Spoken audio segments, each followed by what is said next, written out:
Israel पर यह अब तक का सबसे बड़ा हमला है क्योंकि ईरान ने इजराइल पर 200 मिसाइलें दागी हैं और ईरानी हमले में 63 लोग भी घायल हुए हैं। आपको बता दें, ईरान ने इजराइल हमलों का जवाब भी दिया है और आधी रात से जिस तरीके से इजराइल को दहलाया जा रहा है उसकी एक तस्वीर भी हम आपको दिखा रहे हैं। फिलहाल तेल अवीव पर हुई स्ट्राइक के बाद ये तस्वीरें सामने आई हैं और फिलहाल बड़ी खबर है कि ये ईरान का इजराइल पर अब तक का सबसे बड़ा हमला है, जहां ईरान ने इजराइल पर दागी है 200 मिसाइल।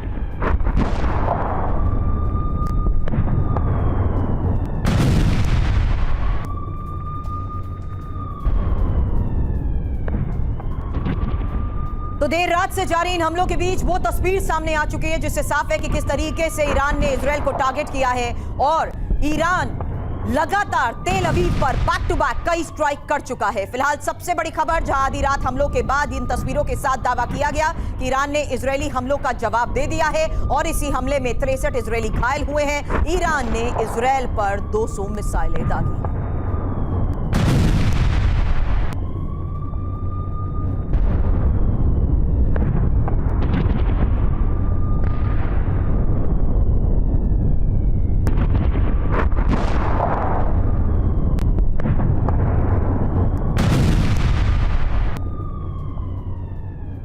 बिल्कुल, और जिस तरीके से इन हमलों की तस्वीरें रवि आपने दिखाई हैं, अब बड़ा सवाल शैलेंद्र सर आपसे कर रही हूं क्योंकि यह जानना बहुत जरूरी है कि ईरान की इस वक्त की स्ट्रैटेजी क्या है। ईरान का सीधे तेल अवीव पर टारगेट करने का जवाब आपने थोड़ी देर पहले ही दिया कि किस तरीके से इजराइल के दिल पर वो वार कर रहा है। तेल अवीव पर ही अटैक क्यों, और इस स्ट्रैटेजी के तहत क्या ये सिर्फ एक पहला फेज है? जय हिंद, नमस्कार। देखिए, ईरान की स्ट्रैटेजी बिल्कुल क्लियर है कि वो अपने आप को कभी भी कमजोर नहीं दिखाना चाहे। Right sir. क्योंकि इजराइल के पास काबिलियत ज्यादा है, इसमें कोई शक नहीं है। यूएस उसके साथ खड़ा है। आप इजराइल के ऊपर कितने भी अटैक कर लीजिए, आपके 5, 7, 10, 12% से ज्यादा सक्सेस नहीं होगी। जो ईरान ने दिखाना है वो दिखाना है अपने खुद को, अपनी मुस्लिम ब्लॉक को, अपने मिडिल ईस्ट को और दुनिया में कि हम एक पोटेंट फोर्स हैं और हम मैटर करते हैं इस दुनिया में। अब आती है बात तेल अवीव क्यों। चलिए मैं आपको एक एग्जांपल देता हूं। क्या रिशोन में अटैक हुआ? रिशोन कहाँ है? कितनों को पता है दुनिया में?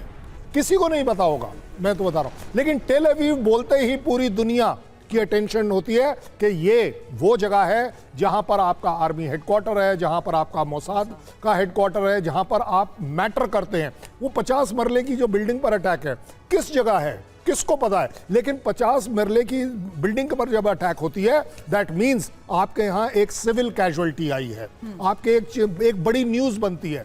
और इस पूरी लड़ाई में जो अभी और आगे बढ़ने वाली है और भयानक होने वाली है और ज्यादा डिस्ट्रक्शन के साथ आने वाली है, सबसे बड़ी अचीवमेंट दोनों के लिए सिर्फ यही होगी कि मैंने कितना नुकसान किया। इजराइल क्या दिखा रहा है कि 63 इंजर्ड पीपल। देखिए, इंजरी के ऊपर कितनी बड़ी न्यूज बन गई और वहां पर ईरान की सक्सेस हो गई कि आपके यहां पर आकर स्ट्राइक हो गई। ज्यादा बड़ी बात है कि यस, मैं मानता हूं ईरान ठहर नहीं पाएगा, लेकिन अपनी काबिलियत दिखाने में वो सक्सेसफुल रहा है। चाहे वो 5 हो, चाहे वो 10 मिसाइल। मुझे लगता है सर कि तेल अवीव के अंदर जाकर हमला करने को ही वो एक बड़े अचीवमेंट के तौर पर दुनिया में, कम से कम जो वहां मिडिल ईस्ट का रीजन है उसमें दिखा रहे हैं। मनीष, लेकिन एक सवाल यहां पर यह है कि जिस ऑब्जेक्टिव से ईरान पर यह हमला शुरू किया गया, जिसमें नेतन्याहू ने साफ कहा कि हम ये नहीं अफोर्ड कर सकते कि ईरान के पास न्यूक्लियर वेपन हो, क्या वो ऑब्जेक्टिव इस वॉर में हासिल कर लेगा इजराइल? क्या लगता है आपको?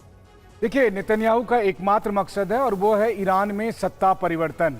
ईरान के सुप्रीम लीडर अयतुल्लाह खमनई को हटाकर वहां पर अपनी पसंद के लोगों को सत्ता में बिठाना, जैसा कि सीरिया में किया गया। पहले सीरिया में राष्ट्रपति असद को क्या कहा जाता था कि उनके पास केमिकल वेपन है, केमिकल वेपन है। असद जब छोड़कर गए सीरिया, उसके बाद केमिकल वेपन मिला? नहीं मिला।